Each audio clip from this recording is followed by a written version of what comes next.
성경 말씀 마태복음 17장 22절로 27절입니다. 갈릴리에 모일 때에 예수께서 제자들에게 이르시되 인자가 장차 사람들의 손에 넘겨져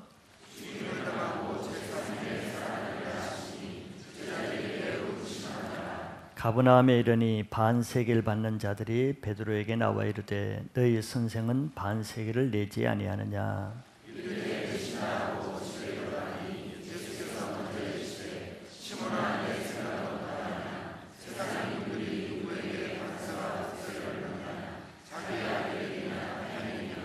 베드로가 이르되 타인에게니이다. 예수께서 이르시되 그렇다면 아들들은 세를 면하리리. 그러나 우리가 그들이 실족하지 않게 하기 위하여 내가 바다에 가서 낚시를 던져 먼저 오르는 고기를 가져 입을 열면 가져다가 나와 너를 위하여 주라 하시니라. 아멘. 오늘 말씀 제목은 성전세를 내시는 예수님입니다. 사람마다 성숙도가 다 다릅니다. 어린 나이에서부터 어른이 되기까지는 성숙도가 다 다르죠. 신앙에서도 그러고 일반 삶에서도 그렇습니다. 사람의 성숙도는 그 사람의 인격과 비례된다고도 말할 수 있을 것입니다. 그래서 그런 성숙 단계를 한번 생각해 보면은 우리 신앙이 지금 내가 어느 단계에 있고 또 내가 어떻게 되어져야 될 것인가 하는 것을 한번 볼 수 있는 기회가 될 수 있는 것 같아요. 한번 생각해 보면은 첫 단계 우리 인간의 인격의 성숙도라 하면 어린아이 단계를 생각해 볼 수 있습니다. 어린아이는 아직 어리죠. 생각도 어리고 육체도 어립니다. 특별히 그래서 어린아이는 자기 엄마가 너무 힘들고 지치고 아파도 자기 엄마한테 자기가 원하는 것을 해달라고 떼를 쓰죠. 자기가 원하는 것을 위해서 살아가는 단계라 할 수 있습니다. 그러니까 아직 어린아이는 다른 사람의 입장을 배려하고 생각할 수 있는 능력이 안 되는 거죠. 이런 사람은 오직 자기만을 위해서 살아가는 단계에 있다고 할 수 있습니다. 자기밖에 모르는 사람이죠. 다른 사람의 입장을 전혀 생각을 못합니다. 그래서 이런 사람은 다른 사람에게 도움을 주는 것은 하나도 없으면서 다른 사람의 도움을 받으면서도 감사하지도 못하고 또 계속 남에게 부담과 어려움을 주는 그런 단계죠. 이런 사람은 결국은 다른 사람과의 관계가 어렵게 될 것입니다. 그런 사람을 좋아하는 사람이 별로 없겠죠. 사람들과의 관계가 어렵고 왕따를 당하고 그러면서도 사람들이 왜 자기를 좋아하지 않는지조차 알지 못합니다. 왜 자기를 자꾸 피하고 따돌리는지를 알지 못하기 때문에 자기가 오히려 피해의식을 가지고 있죠. 남들이 나쁘다고 생각합니다. 사람의 마음이 있는 곳에 그의 보물이 있다 그랬어요. 그 사람의 마음이 어디에 어떻게 있는가 하는 것은 그가 쓰는 물질을 보면 안다는 거죠. 이런 단계에 있는 사람은 자기에게 있는 물질을 오직 자기만을 위해서 사용합니다. 다른 사람을 위해서 사용할 능력이 없어요. 자기 필요한 거, 자기 먹고 싶은 거 먹고 자기 가지고 싶은 것은 언제든지 가지고 사고 싶은 거 사고 하고 싶은 것 하는 모든 것이 자기만을 위해서 삽니다.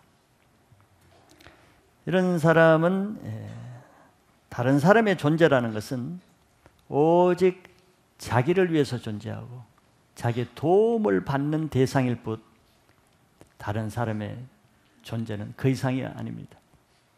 이런 사람은 다른 사람에게 아무 영향력을 줄 수 없는 그런 인생이 되겠죠.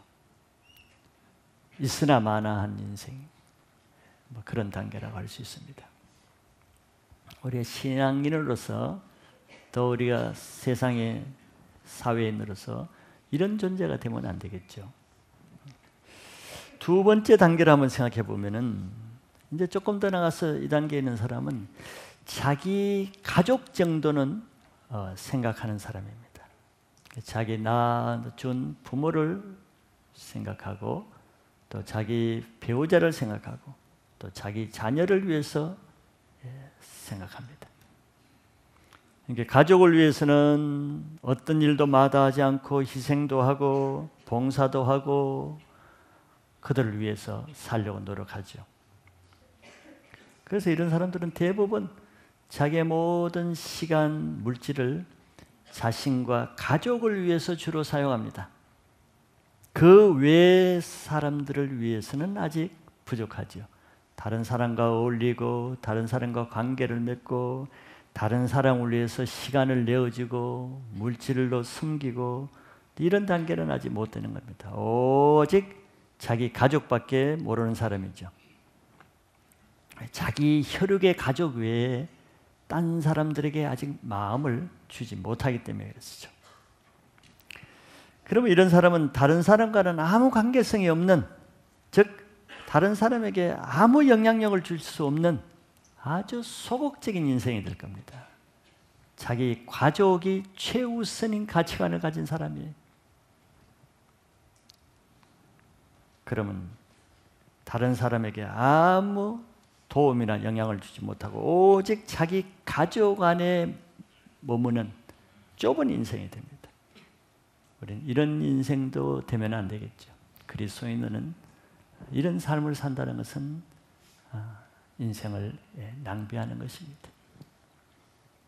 세 번째 단계를 생각해 보면은 이제 이 단계는 자기와 관계된 다른 사람을 배려할 줄 아는 사람이죠. 자기 친구를 위해서 희생도 하고 또 자기가 좋아하는 다른 사람을 숨기기도 하고 직장에서도 자기 친한 친구, 친한 동료들과는 배려도 하고 또 도와줄 생각도 합니다. 다른 사람과 좋은 관계를 위해서는 자기도 희생할 줄도 하고 양보할 줄도 하고 또 자기 가까운 사람을 위해서는 기꺼이 그 사람을 위해서 도와줄 생각도 하는 사람이죠. 좀 성숙한 사람이죠. 그럼 이런 사람은 물질을 자기만을 위해 쓰는 것이 아니고 다른 사람을 베풀고 또 섬기고 배려하는 데 쓸 줄도 아는 사람입니다. 그런 사람은 사람과의 관계가 좋겠죠. 그래서 다른 사람에게 영향력을 줄 수 있는 리더십을 발휘할 수 있습니다. 그런 사람은 다른 사람이 잘 되고 다른 사람에게 유익을 주는 것을 자기 삶의 가치로 여기고 그런 일을 보람으로 느끼는 거죠. 그러니까 그런 일을 하는 것입니다. 사람이 다 영향력을 주는 데는 이유가 있는 거예요. 리더십이 있는 사람에게는 그만한 이유가 있고 리더십이 없는 사람은 또 그만한 이유가 있는 것입니다. 우리는 할 수 있으면 내가 다른 사람에게 유익을 주고 선한 도구로 쓰임 받는 데까지는 나가야 되겠죠. 겨우 자기만을 위한 삶은 나쁘게 말하면 있으나 마나한 인생이 되기 쉽습니다. 존재의 가치를 스스로 상실하는 삶이 되기 쉬워요. 네 번째 단계를 또 한번 생각해 보면은 이제는 네 번째 단계는 어떤 사람의 차원이 아니고 자기 국가와 민족을 위해서 자기 인생을 희생하기도 하고 헌신할 줄 아는 그런 사람입니다. 자기 민족을 사랑하는 애국자가 되기도 하고 자기 나라를 위해서 자신을 희생하는 충성심을 가지기도 하고 그래서 자기 민족을 위해서 생명을 드리는 독립투사도 생기고 순국자도 생기고 나라를 위해서 자기 전 재산을 바치는 이런 애국지사들이 많이 나오죠. 마음이 큰 사람입니다. 자기 개인 차원에 머물지 않고 나라와 국가, 민족을 생각할 수 있는 아주 큰 사람이죠. 이런 사람은 국가적인 리더십을 발휘할 수 있는 나라와 민족에게 영향을 발휘할 수 있는 리더십을 가진 사람이죠. 마지막 한 단계 더 단계를 생각해 보면은 그것은 하나님과 그의 나라를 위해서 자신을 드리는 사람이라고 말할 수 있습니다.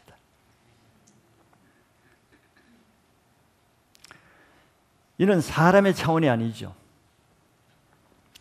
이는 우리 예수 그리스도께서 잘 보여주신 대로 자기를 심지어 미워하고 자기를 대적하고 자기를 죽이려고 하는 그 원수를 위해서 오히려 자기 몸을 내어주고 원수를 사랑하기까지 하는 그런 인격이죠.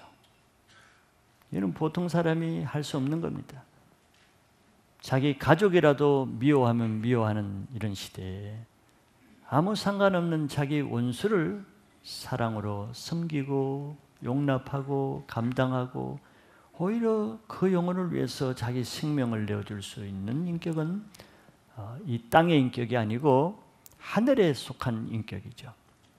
그래서 이런 인격은 자신이 예수 그리스도의 십자가의 용서의 사랑을 받은 사람만 가질 수 있는 최고의 단계의 인격이라고 할 수 있습니다.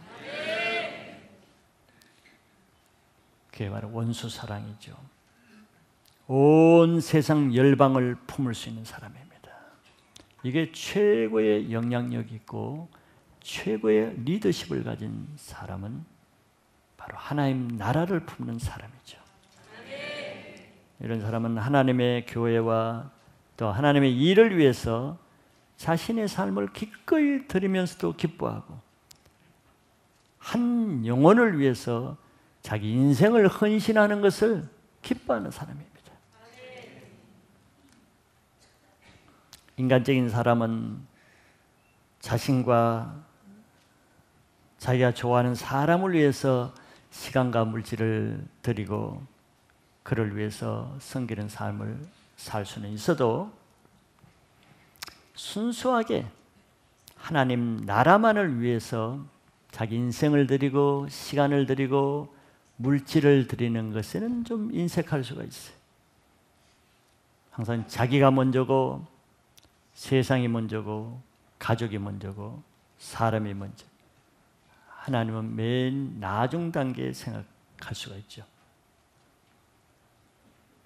이런 단계를 통해서 우리의 신앙의 인격의 수준도 체크할 수 있는 거예요. 그러나 하나의 사람들은 자기를 위해서는 정말 먹을 것도 먹지 않고 꼭 쓸 것도 쓰지 않고 가지고 싶은 것이 있어도 가지지 않고 하나님을 위해서 쓰는 것을 기뻐하는 가치관을 가지고 있습니다. 그 사람이 물질이 없어서가 아니에요. 시간이 없어서가 아닙니다. 물질이 있어도 아무리 많아도 자기를 위해서 쓰는 데는 그렇게 기쁘진 않아요. 그러니까 자기를 위해서 안 쓰는 겁니다. 왜? 자기가 더 기뻐하시는 일에 쓰는 것을 기뻐하기 때문이죠. 이게 그 사람의 인격의 가치관입니다. 자기 시간을 쓰고 자기 물질을 쓰고 자기의 삶을 어디에 쓰는가는 그 사람의 인격의 정도에 따라서 그렇게 살 수가 있는 거예요. 그래서 우리는 성경은 신앙의 과정이 뭡니까? 성화라고 하죠. 신앙의 과정은 마지막에 예수 그리스도의 형상을 담기까지 가는 거예요. 나중에 상급은 누가 예수 그리스도의 그 인격, 그 형상에까지 이르는가, 그걸로 상급과 하나님의 칭찬의 정도가 정해질 것입니다.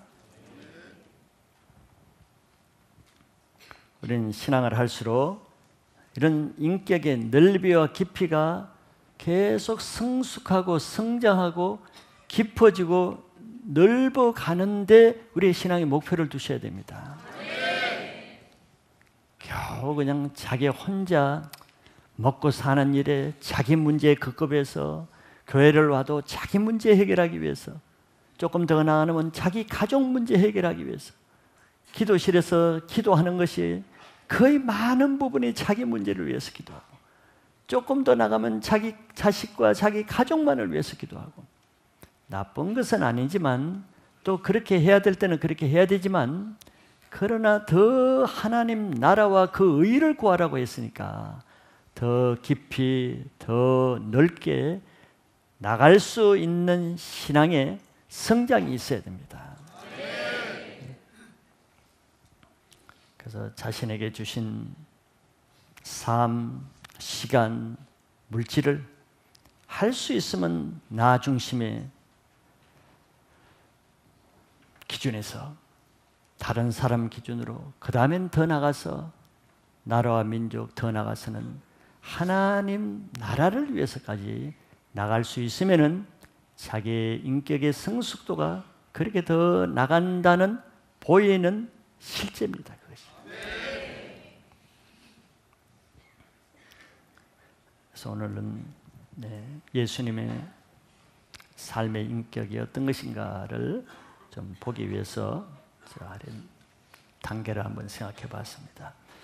오늘 말씀은 구분상 두 가지가 나오는데요. 먼저는 앞에서 말씀한 십자가를 반복해서 말씀하시는 내용이 첨부가 되어 있습니다. 예수님 변화산에서 이제 내려오셔서 갈릴리의 제자들과 모였을 때 또 한 번 예수님이 십자가 부활에 대해서 다시 한번 말씀하시죠. 인자가 장차 사람들의 손에 넘겨져 죽임을 당하고 제3일에 살아나리라 하시니 제자들이 매우 근심하더라, 이렇게 했습니다. 예수님은 십자가의 그날이 가까움에 따라서 제자들에게 다시 반복해서 말씀하시는 거죠. 이렇게 반복해서 같은 말을 왜 반복해서 말씀하시는가? 그거는 그만한 중요성이 있기 때문에 그렇습니다. 바로 곧 이루어질 것이고, 또 그것을 중요하기 때문에 듣는 사람이 꼭 그 말씀을 믿음으로 준비시키기 위해서 예수님은 한 번 더 재차 반복하는 거예요.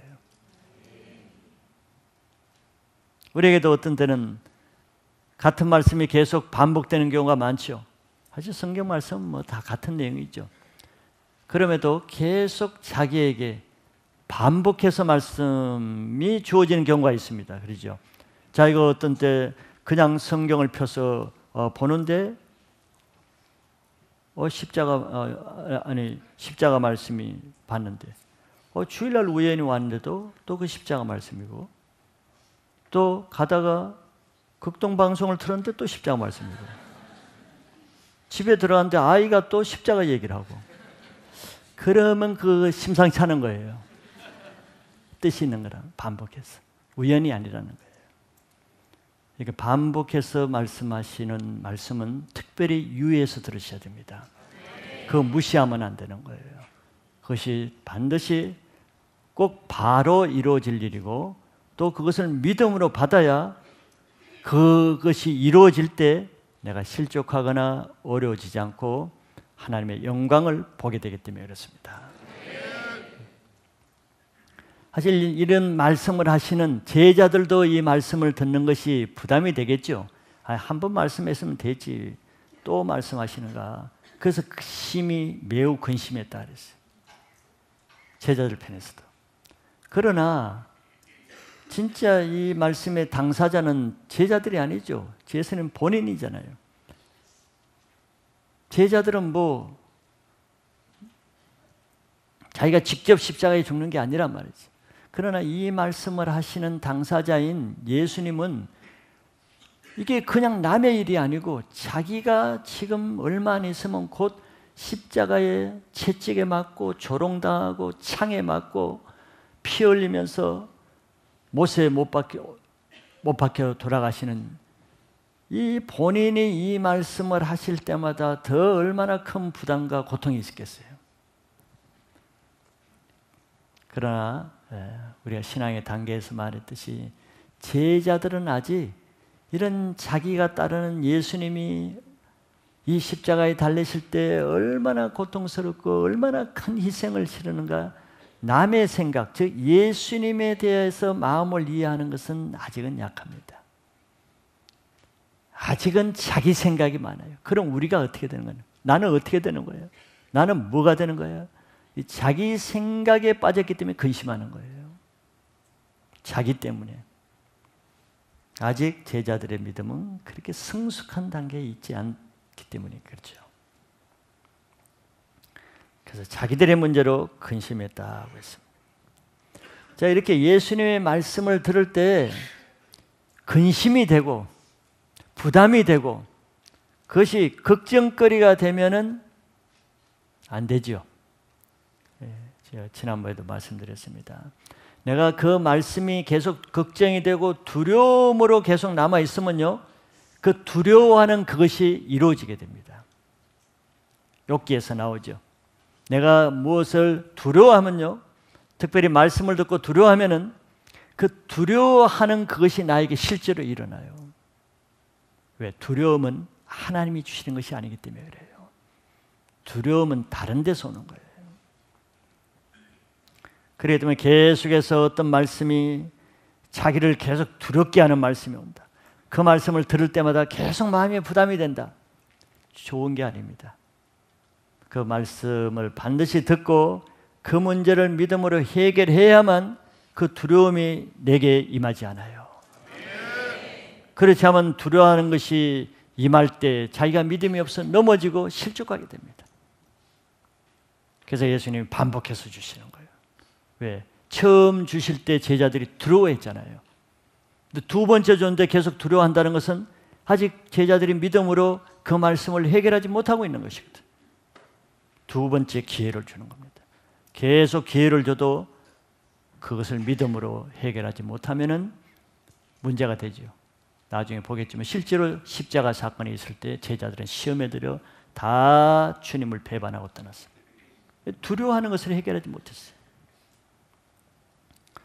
그래서 여러분들이 매주일마다 또 어떤 데서 말씀이 주어질 때 마음이 부담이 되고 찔림이 되고 괴롭고 또 근심이 되고 무거우면은 안 됩니다. 부자 청년 보세요. 예수님이 어떻게 하면 영생을 얻겠습니까? 영생을 얻을 수 있는 아주 명확한 답을 줬을 때 부자 청년이 기뻐하지 않았어요. 은혜로 받지 않았단 말이에요. 자유함을 받고 할렐루야로 가지 않고 그걸 어떻게 받고 어떻게 돌아갔어요? 근심하며 돌아갔다 그랬어요. 근심하며 돌아갔어요. 그러면 부자 청년에게 그 근심하는 것이 임하는 거예요. 영생이 없는 것입니다. 아무튼 말씀을 들을 때 부담이 되고 근심 있는 말씀이 주어질 때라도 믿음으로 받으면 그것이 없어집니다. 말씀을 받고 결코 근심으로 무거움으로 짐으로 돌아가지 않기를 바랍니다.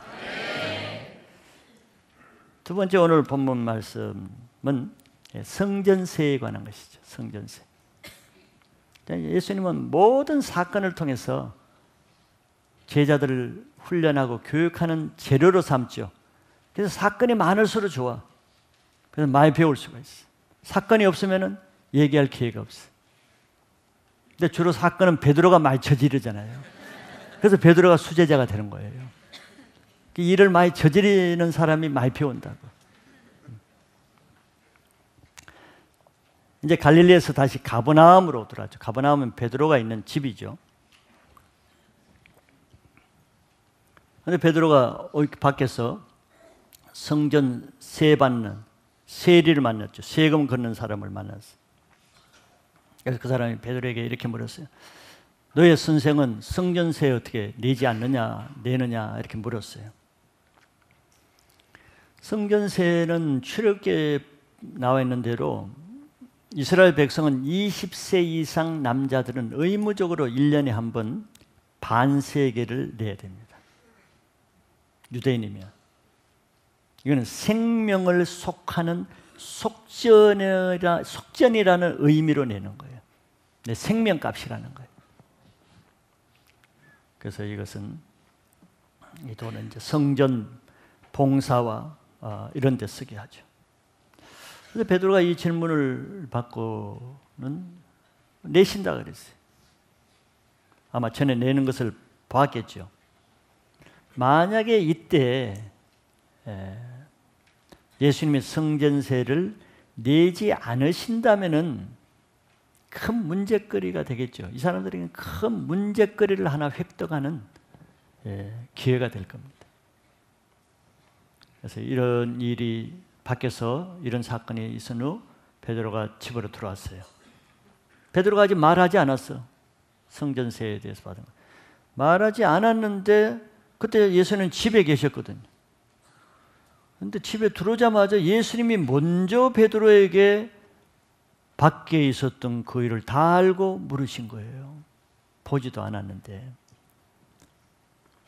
아주 예수님의 예지적인 사건이죠. 예수님 모든 것을 다 아시는 거예요. 밖에서 무슨 일이 있는지, 뭘 얘기하는지 다 아시고 베드로에게 먼저 이렇게 물었습니다. 베드로야, 세상 임금들이 누구에게 관세와 국세를 받느냐? 자기 아들에게느냐? 아니면 타인에게느냐? 먼저 베드로의 마음을 아시고 물었습니다. 이 사건을 통해서 또 한 가지를 가르치려는 거죠.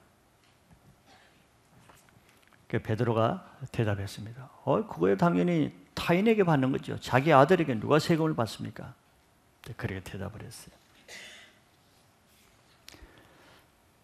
좋은 교사는요, 질문을 잘해야 됩니다. 질문을. 어떤 때 뭐 이렇게 보면 우리 신학교 제가 다닐 때 통계, 그냥 통계가 아니고 이 성경적인 표변 영어로 돼가지고 뭐 표변 수치 그걸 배웠는데 그 중요성을 제가 그때 알았어요. 저도 그전에는 설문서를 많이 하고 앙케이트 돌리고 했는데 설문서를 어떻게 내느냐가 그렇게 중요한 거예요. 본인이 의도하는 답을 얻기 위해서는 설문서를 그렇게 해야 되는 거예요. 근데 설문서를 엉뚱하게 해놓고 의도하는 것을 얻으려면 못 얻잖아요. 어떤 사람은 설문서를 돌리게 했는데 이 설문서를 왜 하는지를 모르겠어요. 이 설문서를 못하면 정확한 답을 기대하기 어렵습니다. 예수님의 설문서를 한번 보세요. 기가 막혀요. 딱 예수님이 말씀하고자 하는 그 의도에 맞는 질문을 하신단 말이에요. 우리 같으면 그냥 어떻게 했어요? 베드로야, 어떻게 내가 세금 내야 될 것 같아? 안 내야 될 것 같아? 보통 이렇게 하죠. 너 어떻게 생각하냐? 뭐 이렇게 생각한 거예요. 그런 단답형으로 끝나고 마는 거예요. 근데 예수님 질문은 그러지 않죠. 그전에도 세금 낼다 그랬죠. 가이사에게 세금을 내야 되느냐? 할 때 동전 하나 가져오라. 질문이 예수님 기가 막힌 거예요. 베드로에게 이렇게 베드로가 다른 사람에게 냅니다. 그렇다면은 잘 생각해봐라. 그렇다면 아들들은 세를 안 내는 거 아니냐 그랬더니 맞죠. 아들들 안 내죠. 베드로가 지금 따라오는 거예요. 예수님께. 그다 예수님 자신을 두고 하시는 말이죠. 아들들은 안 낸다는 거예요. 성전은 하나님의 집이잖아요. 예수님은 하나님의 아들이잖아요. 그러면 당연히 하나님을 위한 세잖아요. 성전세는. 그러면 아들은 안 내는 게 마땅치 않느냐? 베드로가 이거 말귀를 알아들었는지는 잘 모르겠어요. 이런 말은 말귀를 잘 알아들어야 되는데 그건 그런 뜻이란 말이에요. 예수님은 성전세를 안 내도 되는 사람이다. 이제 이런 것을 베드로에게 얘기하는 거죠. 그러나 그 다음 말씀이 중요한 거예요. 그러나 베드로에게 예수님은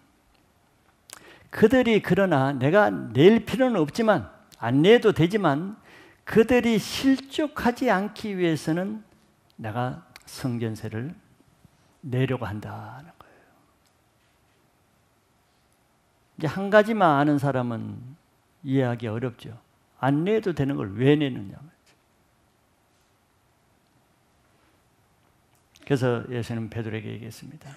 베드로야, 너 낚싯대 있는 거 가지고 요 밖에 바다에 가서 낚시를 던져라. 그리고 제일 먼저 처음 낚이는 그 고기를 입을 벌려서 그 안에 한 세겔이 있을 텐데 한 세겔을 꺼내라. 성전세는 얼마 내는 거죠? 반 세겔. 예수님도 고기에 딱 한 세겔을 넣어놨어요. 한 세겔. 한 세겔을 넣어가지고 하나는 나를 위해서, 나머지는 너를 위해서 넣어라. 나머지 11제자는 지들이 알아서 하라. 뭐 그 얘기는 안 나왔어요. 안 나왔는데 뭐 그런 뜻 아니겠어요? 베드로 것만 내라는 거예요. 아니면 좀 많이 세겔을 넣어놓을 수도 있는데 베드로 것만 딱 넣는. 자, 여기서 우리는 이것을 생각해 보는 거죠. 예수님은 성전의 주인으로서 당연히 성전세를 안 내도 되고 안 내는 것이 마땅합니다. 내는 것이 이상해요. 내는 것이 이상하죠. 그러나 왜 예수님이 내십니까? 말씀하셨듯이 그것을 알면은 안 내도 되지. 그 사람들이 그걸 알면은, 예수님이 안 내도 되시는 분이라는 거 알면 무슨 문제가 되겠어? 안 내도 되지.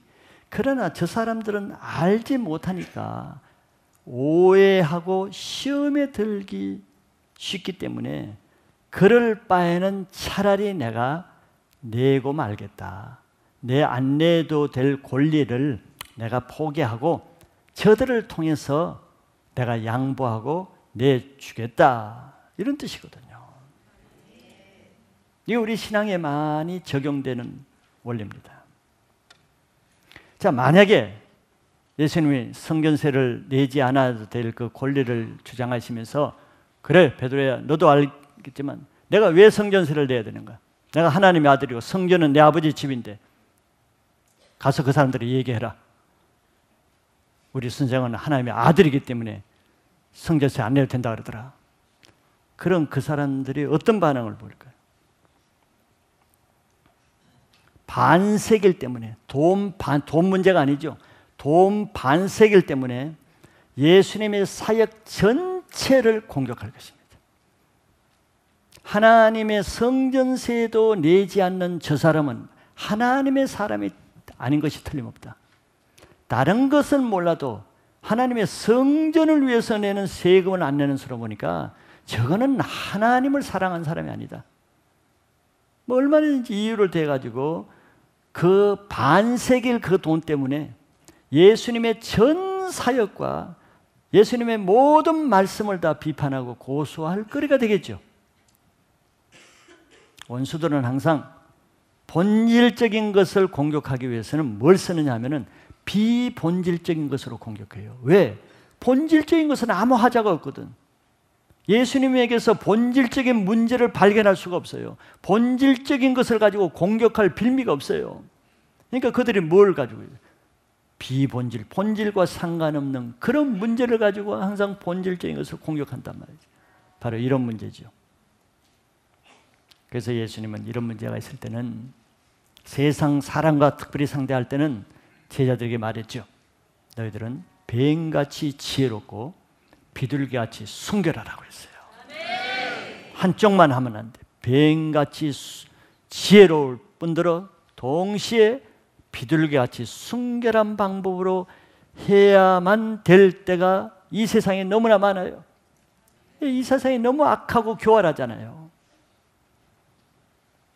예수님이 이 땅에서 얼마나 뱀같이 지혜롭고 비둘기같이 순결합니까?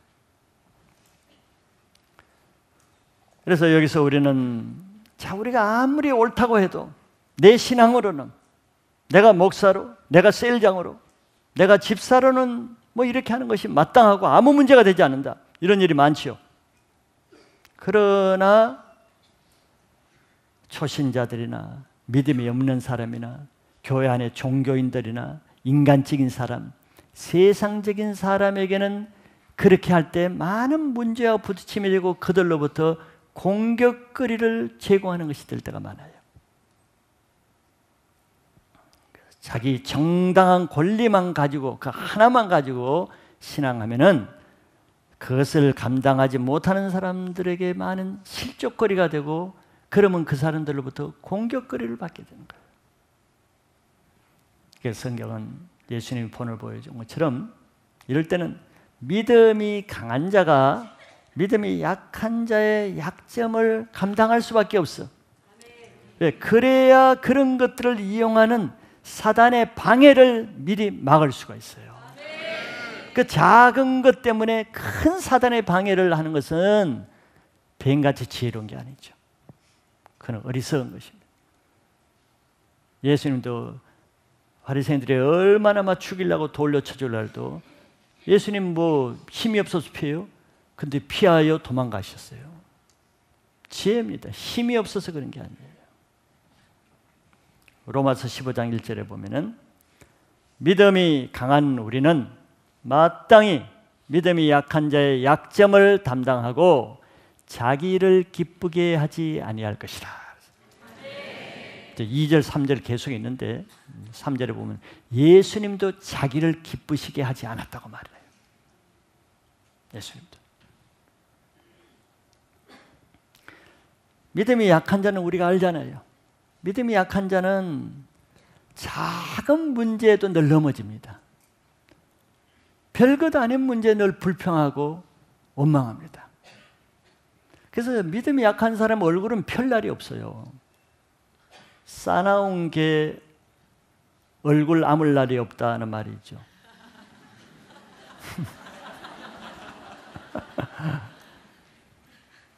믿음이 약한 자는 얼굴이 펼 날이 없어. 얼굴에 좀 뭐 웃는 얼굴, 기쁜 얼굴 볼 날이 없어. 항상 험악하죠.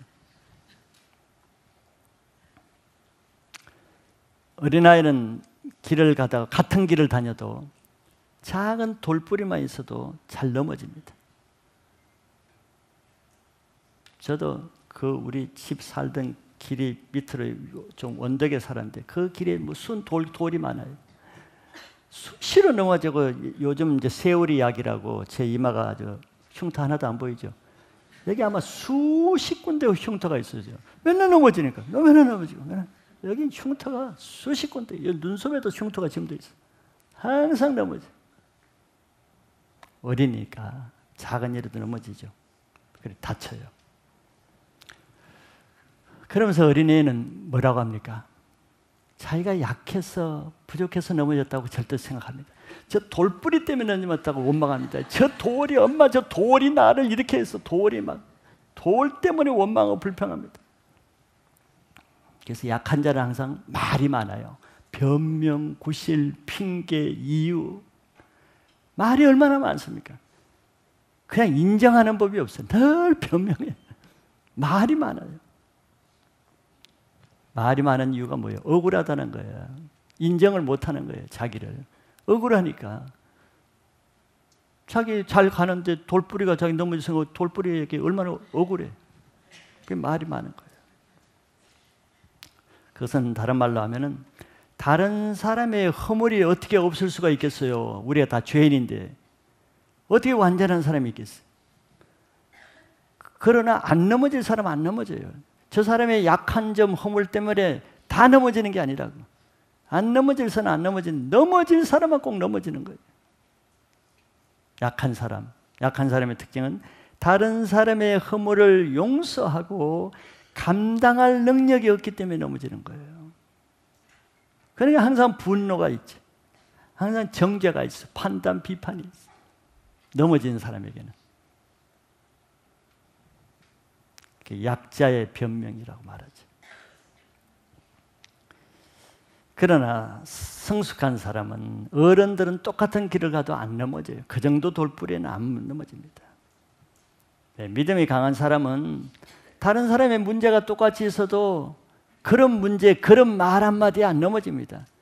자기를 좀 마음 상하게 하는 그런 말 정도에 내가 마음 상하지 않습니다. 그런 것 때문에 문제에 시험에 들진 않아요. 왜? 다른 사람의 모든 허물을 내가 용서하고 감당하고 이해하고 그럴 수도 있지 하고 내가 용납하기 때문에 변명도 없어요. 네가 왜 그렇게 하냐 말할 필요도 없어. 사람은 그럴 수도 있다는 것을 인정하기 때문에. 그런데 믿음이 강한 사람은 말이 없습니다. 불평이나 원망이나 이유가 없습니다. 다 이해하고 감당해요. 그래 넘어질 일은 뭐가 있겠어요? 넘어질 일이 적죠. 어려울 일이 없단 말이지. 사람이 세상이 뭐 다 똑같은 세상에 사는데 자기에게만 또 어려운 일이 있겠어요? 다 어려움이 있습니다. 종류가 틀려서 그렇지. 자녀 때문에 어떤 사람은 없고 어렵고, 자녀가 없는 사람은 배우자 때문에 어렵고, 배우자도 없는 사람은 그냥 세상 때문에 어렵고, 다 이유가 있어요. 경험자들이잖아요. 여러분들이 더 잘 알죠.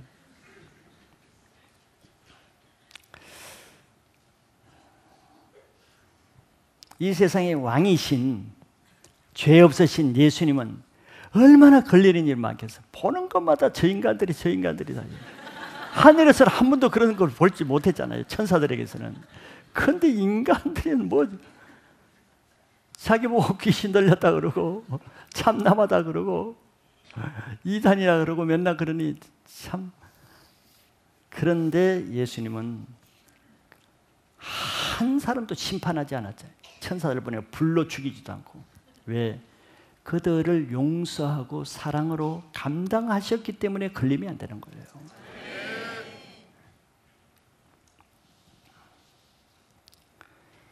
이와 같이 우리도 하나님의 의를 이루기 위해서는요, 자기에게 주어진 정당한 권리를 포기할 수 있어야 주님을 따를 수가 있어요. 주님이 그렇게 하셨기 때문에. 우리 신앙이 미숙하면은, 틀린 건 아니지만 미숙하면은 내가 옳은 것을 내려놓지 못합니다. 내가 옳은 정당한 권리를 양보하지 못해요. 뭐 틀린 것은 아니에요. 성숙한 문제지. 그 사람이 틀렸다고 말할 수는 없지만 주님 보기에는 네가 미성숙하다, 온전하지는 못하다, 아마 그렇게 말씀하실 거예요. 우리는 자기의 정당한 권리도 남을 위해서, 더더구나 하나님을 위해서는 포기하고 내려놓고 주장하는 것을 접을 수도 있어야 됩니다. 이게 성숙한 사람이에요. 꼭 내가 옳은 대로만 하는 사람 보세요. 인간관계가 좋은 사람이 있습니까? 다 원수가 돼요. 맑은 물에는 고기가 없다는 말이 있어요. 너무 대쪽같이 자기 옳은 대로만 살고 옳은 것만 주장하는 사람, 물론 자기로서는 최고 고상한 삶을 살지요. 그러나 그 사람에게는 누가 감히 가까이 할 수 있는 사람 있겠어요? 가까이가 어렵습니다. 제가 처음에 영향력을 말했잖아요.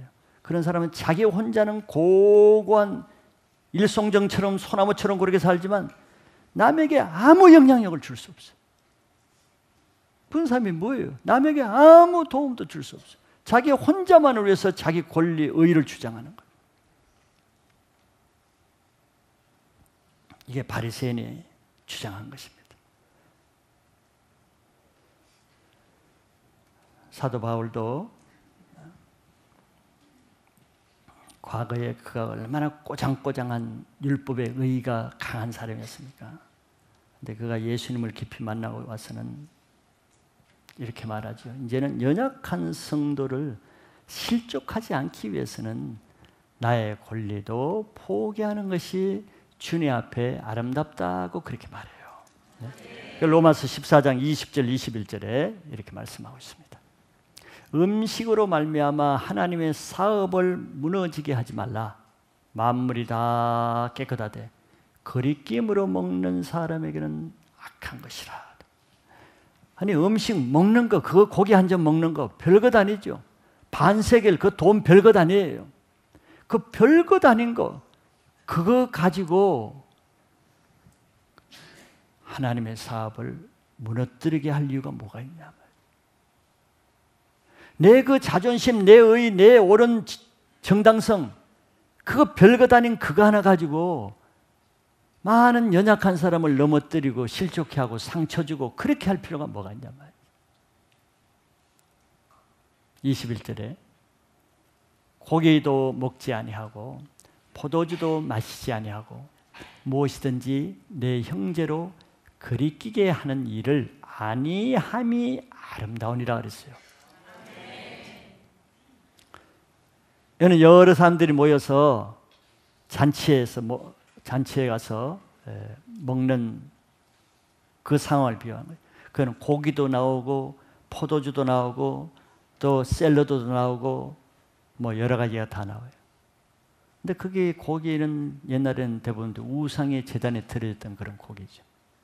어쨌거나 그건 뭐 제쳐놓고 고기도 나오고 포도주도 나오고 옆에 그냥 생수, 맹물도 나오고 야채 샐러드도 나왔어요. 근데 그 어떤 사람은 고기를 먹어도 아무 문제가 안 되는 사람이 있어요. 그건 믿음이 강한 사람. 어린아이는 고기를 못 먹죠. 믿음이 강한 사람은 고기를 먹어야 돼. 포도주를 마셔야 돼. 그럼 믿음이 약한 사람은 고기를 못 먹으니까 옆에 있는 샐러드만 먹어야 돼. 야채만 먹어야 돼. 그리고 포도주도 못 먹고 생수만 먹어야 돼. 이제 그런 비유란 말이에요. 그러면은 같이 먹을 때 믿음이 있는 사람이야 고기 먹는 거 아무 문제가 안 돼. 포도주 마시는 거 아무 문제가 안 돼. 문제는 고기를 먹을 믿음이 없는 사람과 같이 먹는 것이 문제예요. 같이 먹을 때 믿음이 없는 사람이 고기 먹는 사람을 판단하고 정죄하고 마음이 상해서 어려워지고 상처를 받지 않겠느냐 말이에요. 그런 상황에서 그러면은 나는 문제 없다. 나는 고기 먹어도 아무 문제 없다. 저 사람들이 믿음이 약하니까 문제지. 이 믿음이 약한 사람들은 아주 채소만 먹고 나는 봐라. 내가 믿음이 있으니까 고기 먹어야 된다. 그런 마음 자세로 자기 권리를 그 먹는 거 그거 하나 가지고 계속 하면은 다른 형제로 끓이키게 해서 실족하게 하는 것이 꼭 그렇게 해야 되겠냐 이 말이지. 성숙한 사람이라면. 미성숙한 사람은 그렇게 하겠죠. 내가 이 사람부터 뭐 믿음이 있으니까 나는 해도 되지. 저 사람의 문제지 뭐 내가 문제인가? 나를 이해하지 못하는 저 사람의 문제지. 내 신앙에 따라오지 못하는 저 어린 사람의 문제지. 내가 뭐 문제인가? 이렇게 생각할 수도 있어요. 그러나 그는 성숙하지는 않는 거예요. 자기만을 생각하는 거예요. 다른 사람을 배려하지 못하는 거예요. 그럼 판단하는 사람은 다 믿음이 약한 사람이 판단하잖아요. 믿음이 강한 사람이 믿음이 약한 사람을 판단하는 분은 없습니다. 이해하지. 한 사람 믿음이 약한 사람이 강한 사람을 판단하는 것도 왜? 이해하지 못하니까 판단하는 거예요. 따라가지 못하니까 비판하는 거예요. 그럴 때는 어떻게 하라 그랬습니까? 그 일이 내가 고기를 안 먹어주는 것이 내가 권리를 포기하는 것이 죄를 짓는 일이 아니라면은 물론 우리가 죄를 지으면서까지 약한 자에게 맞춰주면 그거는 하나님 뜻이 아니에요. 회식 자리에 가서 내가 맨날 사이다만 먹는데 믿음이 약한 사람이 저 소주는 안 먹고 이 사이다만 먹는 것이 마음에 걸린다. 내가 먹어줘야지 덕을 세우기 위해서.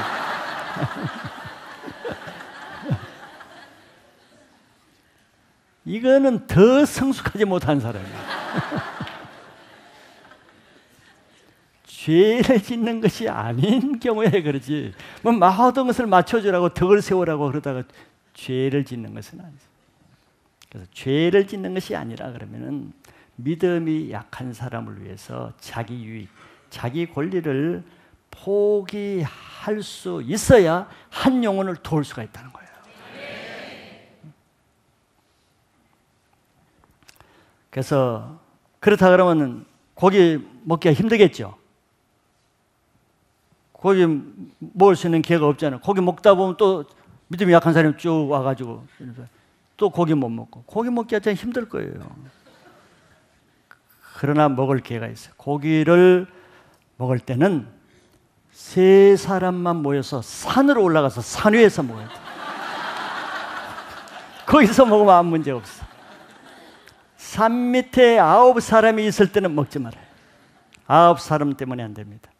그러니까 9사람이 있을 때는 먹으면 안 돼. 고기 먹고 싶다 그러면 3사람 불러서 몰래 법화산에 나왔대. 산에 올라갔습니다.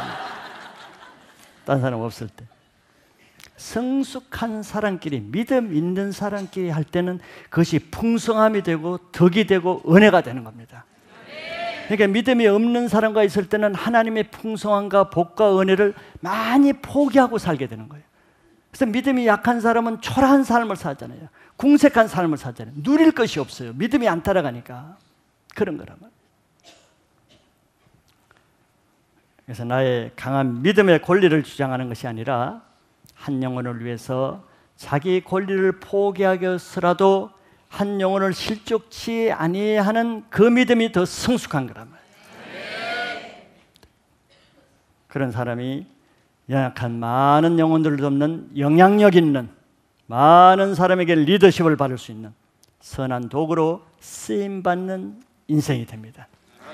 우리 모든 분들은 다 그렇게 자기 영향력을, 자기 선한 권리를 포기할수록 자기 영향력이 줄어드는 것이 아니고 더 영향이 커진다는 것을 믿으시기 바라요. 내 작은 권리를 포기하지 않으려고, 자기 자존심, 자기 의를 포기 않으면 않을수록 내 영향력은 줄어듭니다. 자기만으로 좁혀지잖아요. 그 사람들을 도울 수가 없어요. 여러분들 영향력을, 하나님 나라를 위해 살기 위해서는 자기 정당한 권리를 십자가에 못 박고 부인하고 내어줄수록 하나님이 더 크게 쓰실 것입니다. 그런 삶을 살기를 축복합니다.